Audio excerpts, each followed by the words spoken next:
Welcome. In this video, I am going to talk about how we can perform the simple linear regression analysis using R. But first of all, let's discuss what is a regression.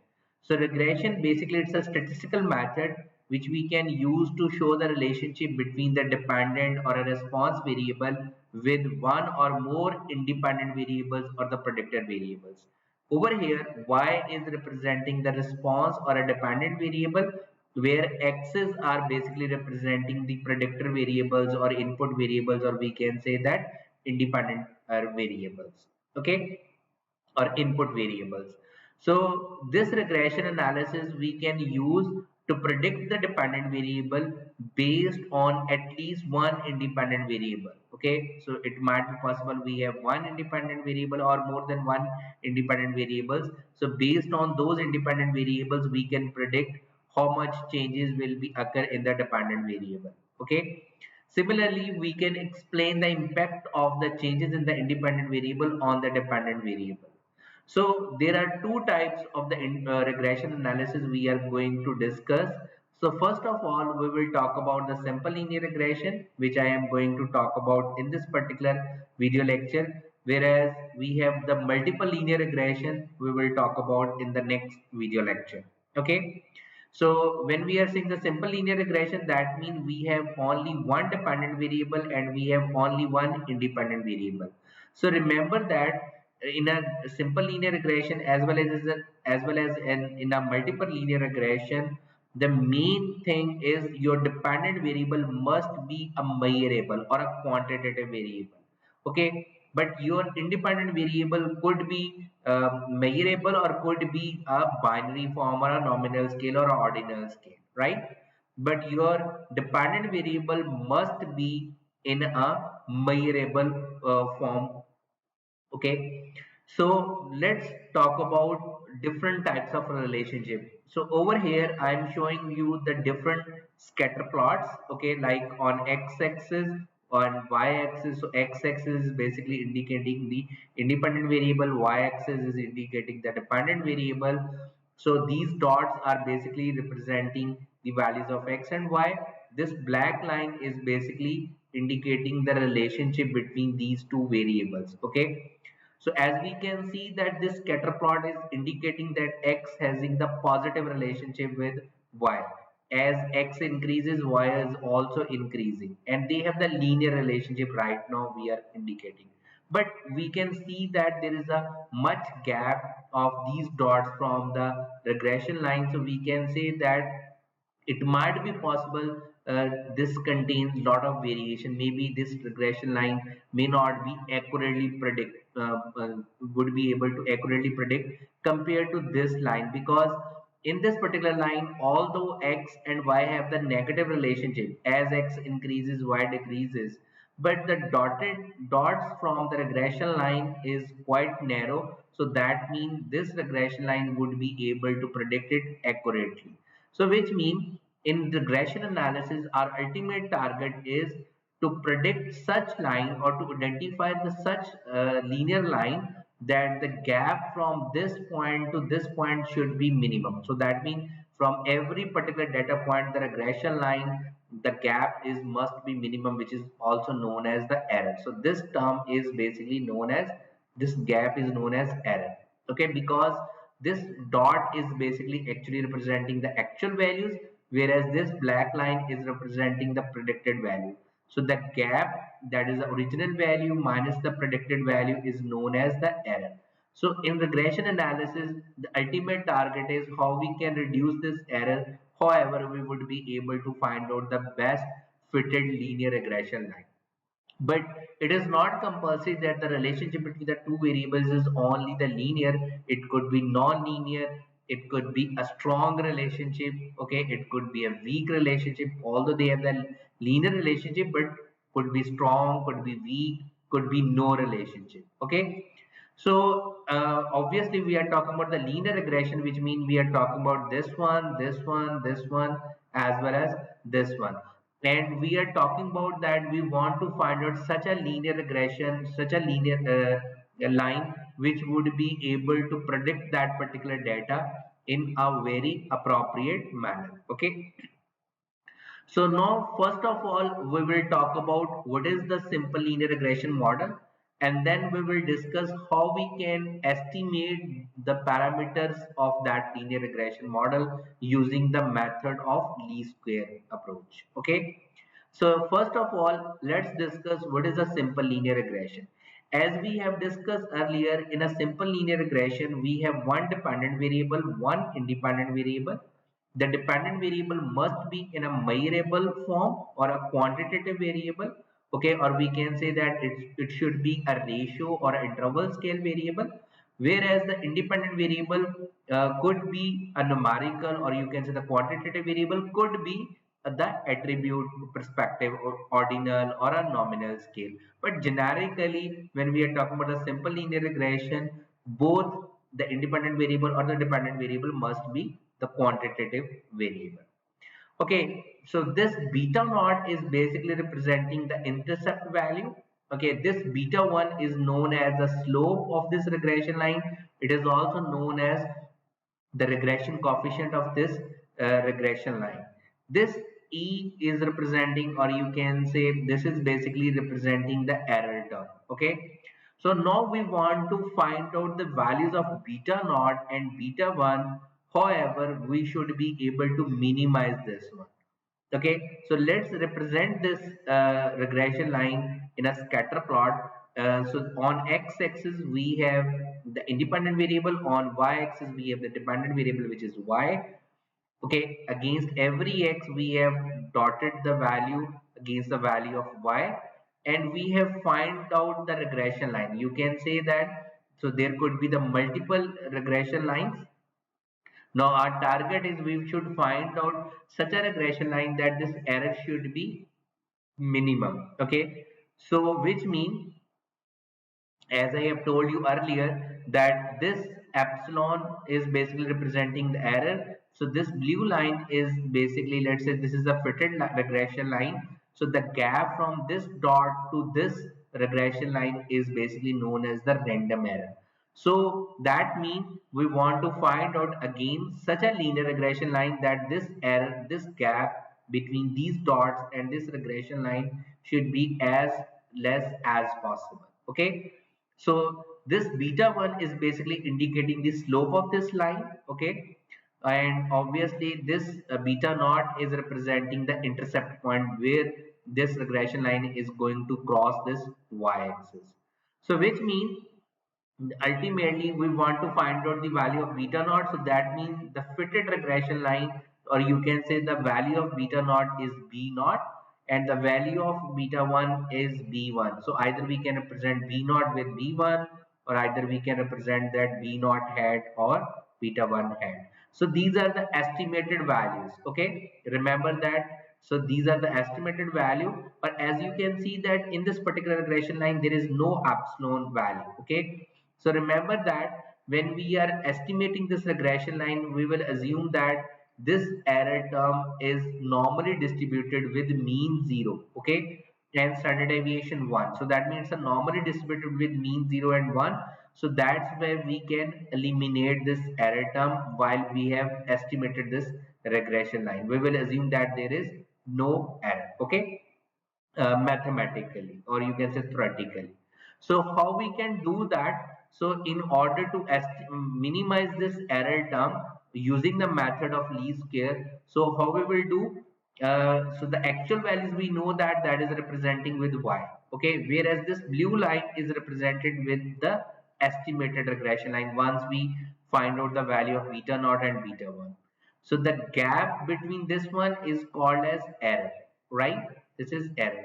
So what we want in a method of least square, that the sum of square of error, that is this one, must be minimum. Okay, so that's we are going to representing over here. So we want to minimize the sum of square of error. So y hat it can be represented over here. So if I open it up, okay, we can write down like this way. Okay, now in order to find out the value of beta naught and beta 1, mean what kind of the formula we are going to use to find out the value of beta naught and beta 1, so we can apply the method of least square. And what is the method of least square?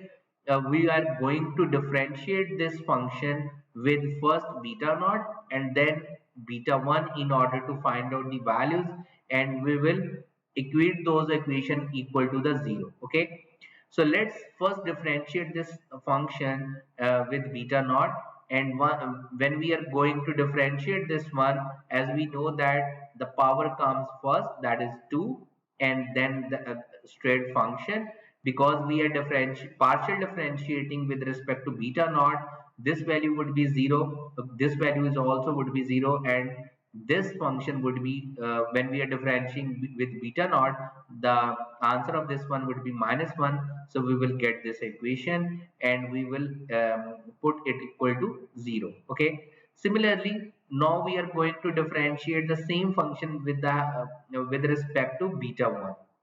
Again 2 will come first. Okay, this would 0, this would 0, and this would be minus x1. So we have x and minus. Now we have two equations. Now we are going to simplify these equation.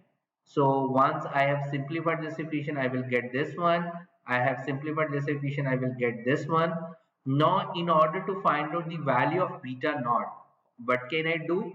I can use this first equation, that is n beta naught hat would be equal to summation yi, where I is 1 to n, minus beta hat 1 hat summation I from 1 to n xi.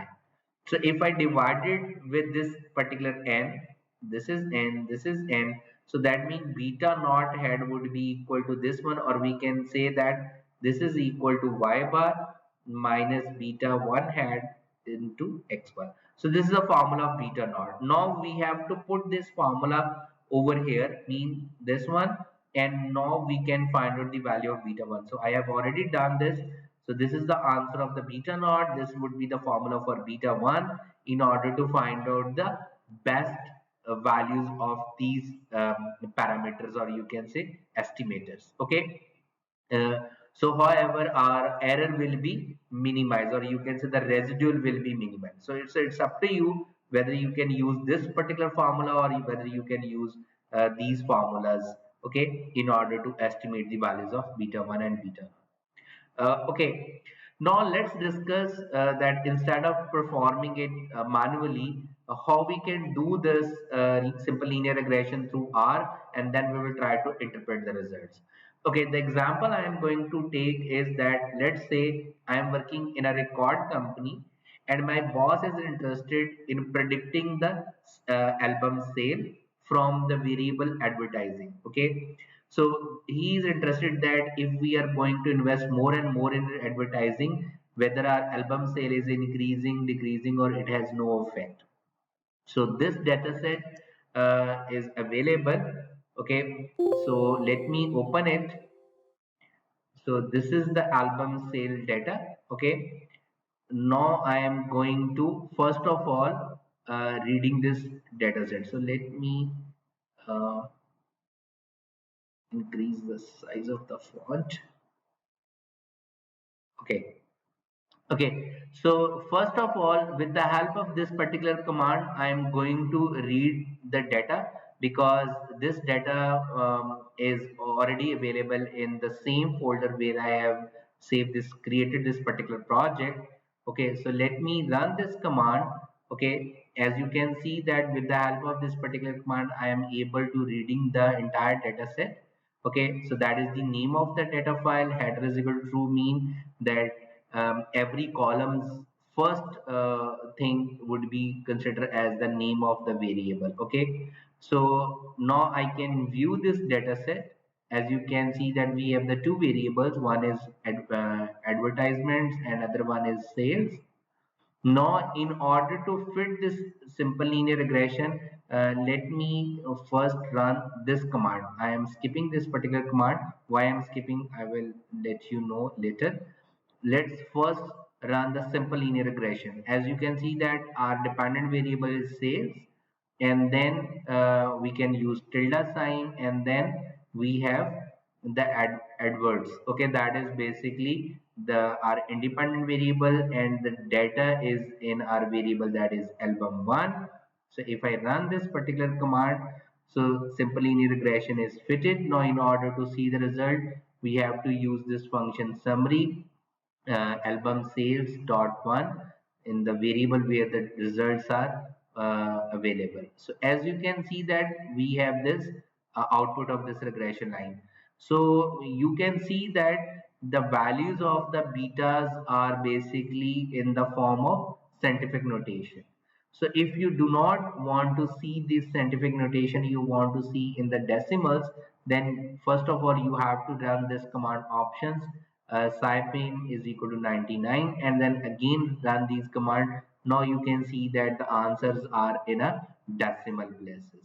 So let's find out that what thing we can get from this linear regression model. So the first task of R is that we want to find out the values of b naught plus b1x. So B naught is basically the intercept value, which is basically this one, which is 134.13. So the value of B naught is 134.1399. Okay, plus the value of beta 1 is 0.096124x. Okay, that is this one. So which means this is indicating the sales, this is indicating advertisement. Okay, right? So we can see that the advertisement has having the positive effect. So as we are going to invest, let's say if I am going to invest $1 in the advertisement, this much my sale will be increased. Okay, no. Once as we can see that there are different data results we are also we have in the output. So now let's run, see what these results are indicating. Okay, first of all, we are interested to find out the value of the coefficient of determination. Why we are interested to find out the value of the coefficient of determination? Because the coefficient of determination able to tell us how much variation the independent variable can explain in the dependent variable. Okay, so which mean in terms of the regression, R square, which is the coefficient of determination, the formula for that one is the sum of square of regression divided by sum of square of total. Okay, so how we can calculate this one? As you can see that the sum of square of total can be partitioned into two portions. One is the sum of square of regression and the other one is sum of square of error. And how we can calculate the sum of square of total, how we can calculate the sum of square of regression, and how we can calculate the sum of square of error. Okay, this is also known as total variation, explained variation by the regression line, or you can say explained variation by the independent variables that are available in the model. And this is the unexplained variation, that is the residuals. Okay, so over here we have seen this thing in the picture form, where this blue line is basically the average of this y variable. This is the fitted regression line. Okay, this is basically the actual, or you can say the observed value, which is a y. Okay, from the observed value to the fitted value, the gap is basically known as sum of square of error. Okay, this is basically the residual value. Okay, whereas the gap between the fitted value and the bar is basically the sum of square of regression.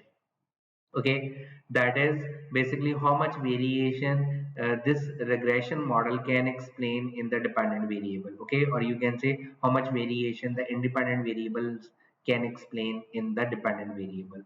So this is the total variation, that is from observed value to the average value. So R square would be able to tell us, as I talked about earlier, that how much variation the independent variable is able to explain in the dependent variable. And as we know that the coefficient of determination is always lie between 0 and 1.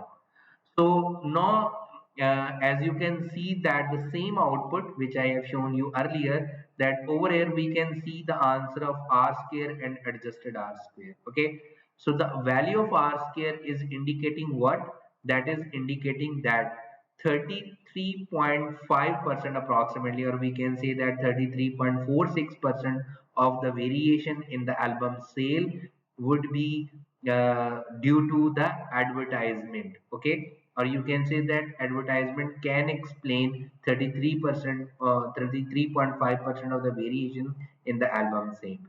So remaining 67% of the variation we don't know. Now, what other factors would may influence your you can say the album sale. Okay, so right now only 33.5% of the variation your independent variable, which is the advertisement, can able to explain in the dependent variable.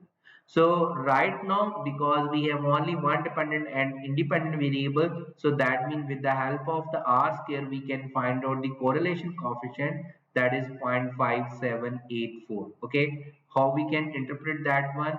That means almost 58% of the time when uh, we have invested on the advertisement, album sale also increase, because this is a positive correlation. Okay, now the next thing is, we have talked about these estimates. We have talked about the regression R square. So what about the adjusted R square? Basically, this is the interpretation will be the same. The only advantage of the adjusted R square is because normally people are saying that the R square value will start increasing as you will be start increasing the independent variable. So that's why they adjust use the value of adjusted R square. So they just you can say fix this increasing number of variables in the formula. So the interpretation will be the same. So how we can interpret it? That 33% of the variation in the album sale, the advertisement budget, or you can say, can explain the variation in the album sale. Okay, now we want to find out, or you can say, because these are the descriptive values, we want to perform the inferential analysis whether this relationship between the sales or the advertisement is significant or not. Similarly, we want to see that because R square is indicating the goodness of this regression line, whether this fitness of the regression model is significant or not. Okay, or we can say that whether the advertisement expenditure is significantly able to explain the variation in the album sale. Okay, so how we can do that? First of all, let's test it whether this beta naught or beta 1 are significant estimators, okay, or the values are significant or not. And then with the help of F statistic, okay, we can say that whether this regression model is good enough or not, or you can say significant or not. Okay, so for that the formulas we are going to perform is these three tests. Okay, for beta naught and beta 1 we are going to apply the t test. Okay, basically our already applied these tests, as well as in order to check the significance of the regression model we will apply the F test. So theoretically, in order to test the slope, how we can write down the null and alternative hypothesis. In order to test the intercept, how we can write down the null and alternative hypothesis. So right now, because there is no value is given of the beta 1, so we are going to use is as 0. That means our h naught will be that the slope is equal to 0, which means there is no relationship between the independent variable and the dependent variable, or in our example case, that means there is no relationship between the expenditure, advertisement expenditure, and the album sale. Okay, or you can say there is no effect of the album advertisement expenditure on the album sale. Okay, whereas alternative, that is not equal to 0, that means there is a significant relationship. Okay, or you can say there is significantly the advertisement budget expenditure is able to explain the variation in the dependent variable, or there is an effect of the advertisement budget on the album sale. So for that we can use test statistics for the slope over here, and this is how we can find out the test statistics. These are the critical regions.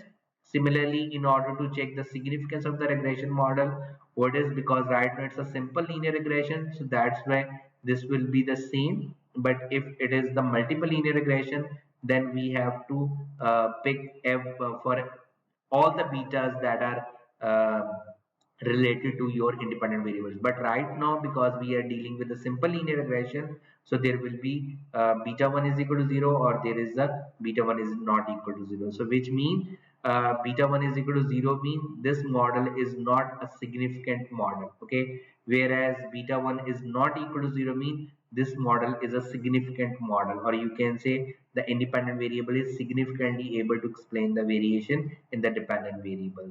So this is how we are developing theoretically, but let's see this thing in the R output.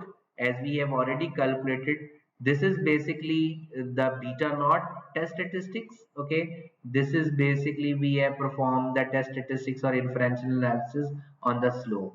As we can see that both are less than 0.01, so this is indicating that the album sale can be significantly predict with the help of the advertisement budget. So which means advertisement budget is a significant factor who can betterly or significantly can explain the variation or can affect on the dependent variable. Similarly, this F test statistics is indicating that larger the F, better the model is. Okay, so larger the value of F test statistics, better the model is. As well as we can see that this p value is less than 5%, which means reject H naught. That means the overall prediction of the album sales based on the advertisement budget is significantly well. Okay, I hope you got the idea that how we can interpret these results. So once we have fitted this linear regression, now we need to check the accuracy of this regression model. So in order to check the accuracy of the regression model, we are going to perform three things. Number one, first of all, we are going to identify whether is there any particular data point which can affect our regression model. So which means is there any outlier in our data? So if we are going to delete that outlier, whether our regression model is going to be effect or not. Okay, so for that we can use these techniques. Okay, and then furthermore we will talk about that the errors that was due to the estimation of the regression model should be independent. Okay, so they are not depending on each other. So the assumption of independence of error we are going to test with the help of Durbin-Watson test. And lastly, we have to check the assumption of the about the residual regarding that the errors or the residuals must be normal and there must be homogeneity in the variance. Okay, so let's first talk about obtain the case wise diagnostics. Okay, regression deletion. Okay, that means there are some rules available which we can use, that if particular data point is violating these rules, so we can delete that data point, or you can say that case. Okay, and then after deleting that case we again run the regression model in order to see whether our regression model fitness is still significant or whether the coefficient of determination is improved or not. Okay, so before testing this one, let me go again to the code. Okay, so I have also applied basically the confidence interval as well, because we can also use the confidence intervals in order to test whether our parameters are significant or not. Okay, as you can see that I have finding the confidence interval, okay, of the variable album sales dot one, in the variable in which we have the fitted regression line. So if I run this command, so this is basically by default using the 95% confidence, which means alpha is 5%. So this is lower confidence interval of beta naught, this is upper confidence. This is lower confidence interval of beta 1, this is the upper confidence. So how we can interpret it? As we have seen that the value of beta 1 is h naught is 0, where an alternative is not equal to 0. If the value of beta 1, which is 0, is lying within this one, we will say accept h naught. If the value of beta 1 which is equal to is not over here, then we will say reject h naught. because the value of h naught, that is beta 1 is equal to 0, is not lying within this range. So we will say reject h naught. That means again the advertisement budget has significant relationship, or you can say significantly affecting the album sale. Okay, so if you want to find out the confidence interval on 99%, which means the alpha is 1%, okay, so you can use this particular command. So still advertisement budget is significant. Now let's diagnose it. Okay, that means first of all we are going to obtain the case wise. But before running the R code, so let's discuss first one by one. First of all, we are going to talk about this thing. Okay, that is basically obtaining the case diagnostic. So for that, we have the techniques of standardized residuals, Cook distance, leverage, and covariance ratio. Okay, first of all, obviously, in order to identify the outliers or influential cases that can influence our regression model. Okay, what I'm saying again and again, outlier or the influential cases, let's say this is x-axis, this is y-axis, and we have this regression, you can say scatter plot, and we have fitted the regression model. And suppose one of the dot is over here, so now we want to see that whether this dot is significantly affecting our regression model or not, whether this dot is the outlier, okay, or not. Okay, so how we can do that? The first criteria is we can use the standardized residual, and there are some general rules. Okay, what are the general rules? That no standardized residue should be more than 3. Okay, so you can generically use it that the standardized residual values should not be more than 3.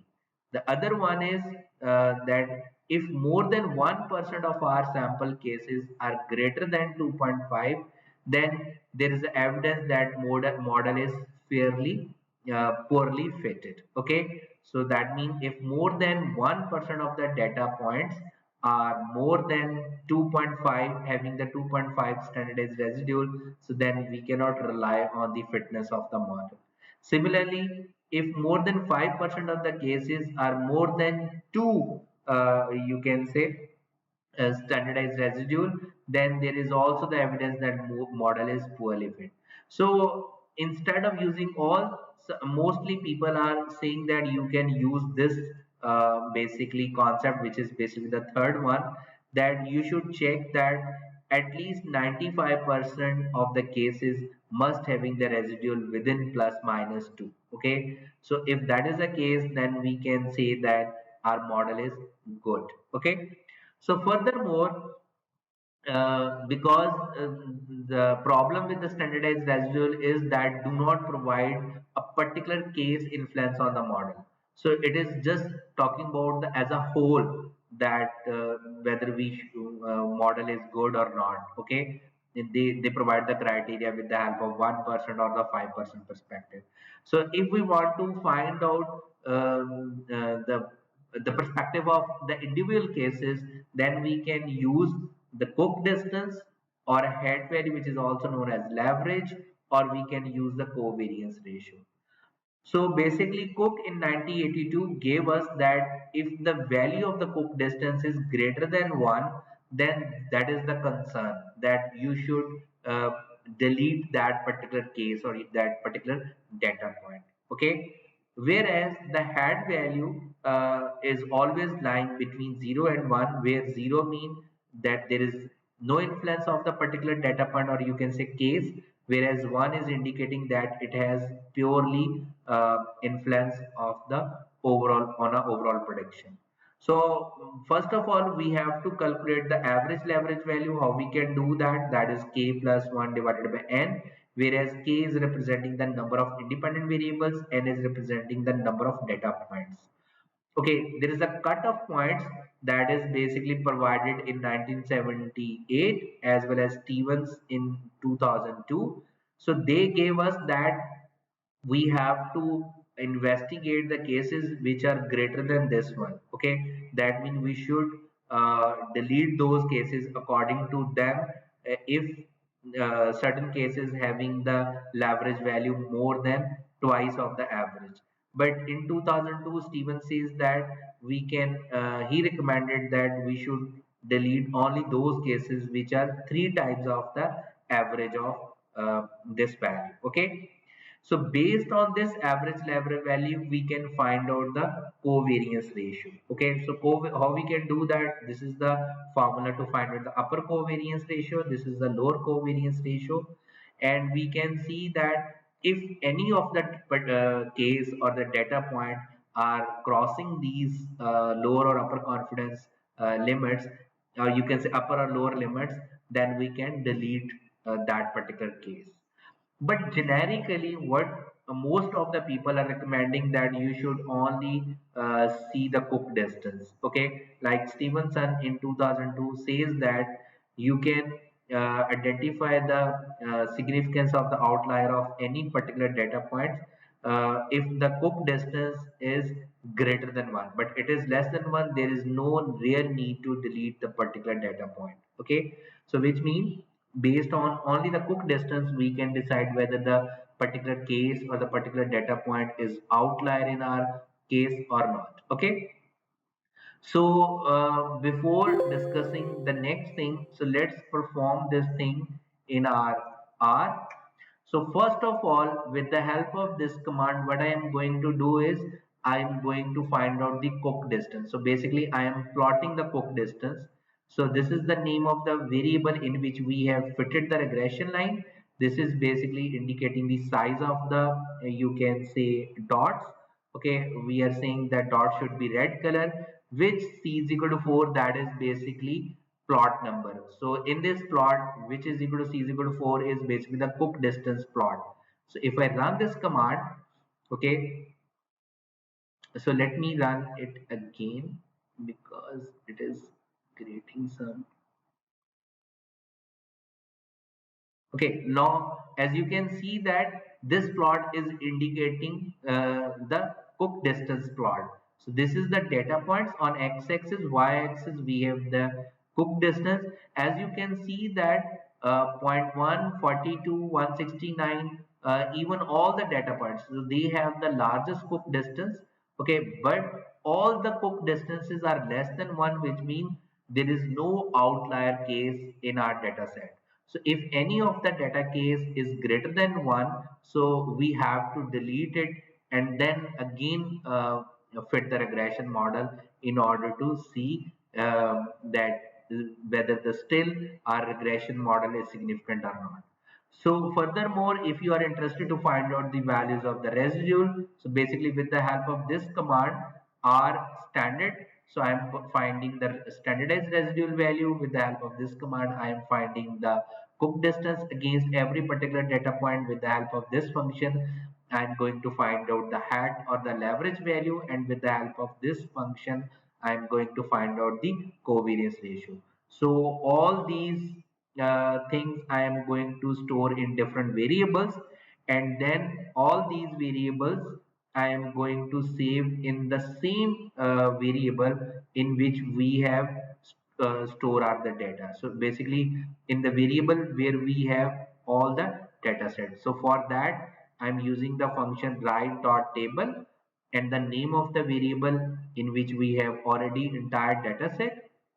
Okay, and then I am mentioning that album sale data with after diagnosing the outliers. Okay, and then I am mentioning separate with the tab sign, row name is equal to false. Okay, so let me run this command. So with the help of this one, it is going to save up this particular file in the folder where you have created this project.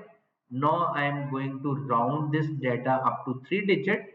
Okay, now so as you can see that all the data set is in the round of up to 3 digit. Okay, so now I am applying the standardized residual criteria in order to find out the error. So over here I am giving that if the standardized residual is greater than 2, or you can say with the help of this or sign, or less than -2, so eliminate those ones. So which means if I am basically run this command, as you can see that it is showing me all the data set with true and false.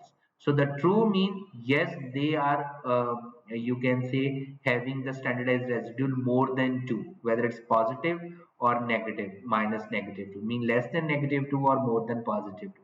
False mean they having the standardized residual is within the range of -2 to +2. Okay, now what I am doing is I am storing this basically command into the variable, and then I am summing it. So basically, out of all the data set, the total standardized residue, so there are the 11 data points which are having the standardized residual more than +2 and less than -2. Okay, so now let's display this data set with the variable sales, advertisement, as well as the standardized residue. So I am accessing this thing with the help of this particular command. So if I run this one, as you can see that we have the sales, advertisement, adverts variable, and then the standard residual which we have stored in that particular data. Okay, basically we have stored cook distance in that data, leverage value, and cook. You can say the basically ratio, that is a covariance ratio. Okay, so but we have access with the help of this command, that is the name of the variable in which we have the data, and then we are accessing the residuals. Okay, comma, and then we are saying that. Residuals and comma, and then we are saying show us these data sets. Okay, because over in this particular variable we have these answers of these residuals. Okay, now we are going to assess the book distance, leverage, and covariance. Basically, against this one, it is also showing us book distance against these data points only. Okay, not against everyone with the help of this particular command, leverage value and covariance ratio. So as you can see that from the book distance, none of the data points, although their standardized residual is greater than +2 and less than -2, but we can see that none of the cook distance is greater than 1, so there is no need to delete these values.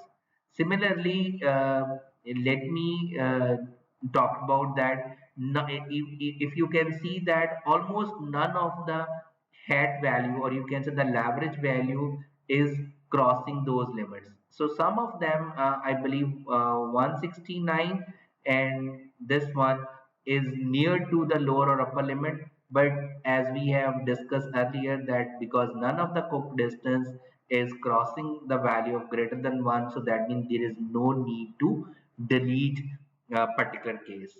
Okay, so once we have checked the you can say test regarding the case wise, so which means there is no need to delete any particular data point from our data set. Okay, so this regression model is good enough, so there is no need to delete the data. But now we need to check further two more things. One is whether the errors are independent or not, whether the errors are normally distributed, and homogeneity. So let's first discuss the independence of the error of the regression model. So for that we are going to apply the Durbin-Watson test. Okay, and what is the Durbin-Watson? Basically, Durbin-Watson says he is basically looking the serial of correlation, which is known as autoregressive order 1 correlation. Okay, so the assumption is that the errors are normally distributed, the errors are stationary. So what Durbin-Watson test is going to test whether H naught, no first order autocorrelation. Okay, so there should be no first order autocorrelation. Okay, there should be, this is basically between the errors autocorrelation. Okay, so H naught is there is no first order autocorrelation, alternative is there is a first order autocorrelation. So this is the formula of the test statistics. Okay, which we can apply while we are applying the Durbin-Watson test. And the value of this Durbin-Watson test, if it is 2, that means there is no autocorrelation. If it is between 0 to 10, then we can say this is a positive. Or if it is 2 to 4, then there is a negative autocorrelation. Okay, so normally the rule of thumb is if the Durbin-Watson test statistics is lying between 1.5 to 2.5, then we will say it's relatively normal. So that means there is no need to worry. Okay, which means there is no autocorrelation exists. Okay, if values are outside this range, that is a cause of concern. So field 2009 suggests that if it is under 1 or more than 3, then definitely we have a cause of concern regarding the error. Okay, that means errors are not independent. So we have to check this thing. So how we can do that? That is with the help of Durbin-Watson test. So for that, we first of all need to install the library called, you can say, package car, and then we are calling it. So whether you can use this function or whether you can use GWT or a Durbin-Watson test, okay, and the name of the variable. So again, as you can see that the p-value is greater than 0.05, so we will say except h naught. Except h naught means there is no first order autocorrelation exists, so that means errors are independent. Okay, and lastly, in order to check the normality as well as the homogeneity of the variance, again I'm using the plot. Okay, that is against residual value versus the fitted value. This is the same plot which I have used in the Cook distance. So instead of which c is equal to 4, I am using which c is equal to 1. So if I run this command, so in a plot, so let me run it again. Okay, this is basically residual versus fitted value. So as you can see that there is no specific trend we can see.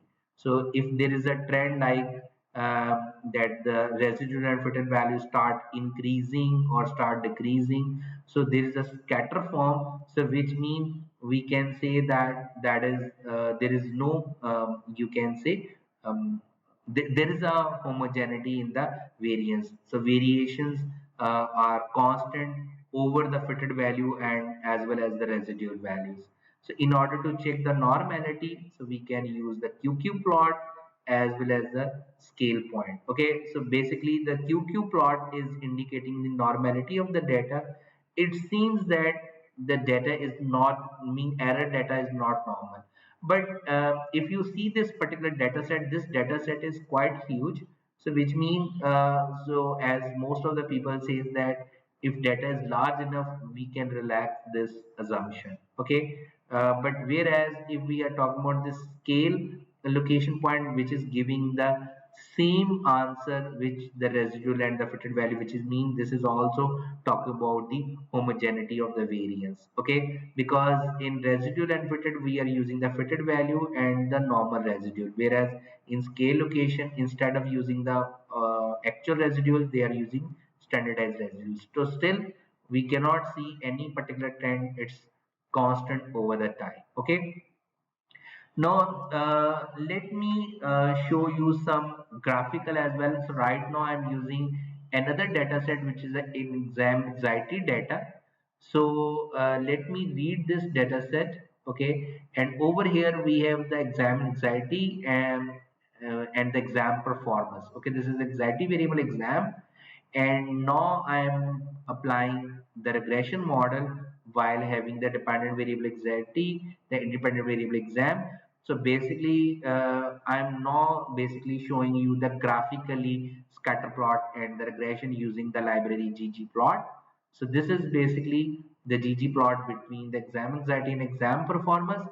If I want to fit the linear regression line with the help of ggplot, the answer is over here with the help of this particular code. Okay, so let me run it. Okay, so now as you can see that it is showing me this linear regression line. So they are saying that exam performance percentage with exam anxiety having the negative relationship. So over here I have mentioned that the residuals standard error is false. So but in over here I have removed that one, which means this is true. So if I run it, so what effect I can see, it is also showing me the standard error of this regression line. Okay, so with the help of this one, okay, now basically I'm changing the colors with the value of alpha is equal to 0.1. So if I want to find out with the help of a particular variable. Like right now this is indicating between only the exam anxiety and exam performance, but with the help of this particular command I am coloring with the gender. That means I want to find out the regression model with respect to female as well as male. Okay, so if you want to interpret it, uh, we have already discussed this thing in our correlation lecture, that we can see that whether it's a male or a female, so basically gender is not creating any problem or having any effect.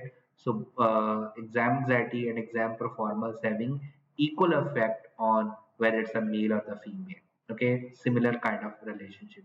So thank you so much. See you in the next video.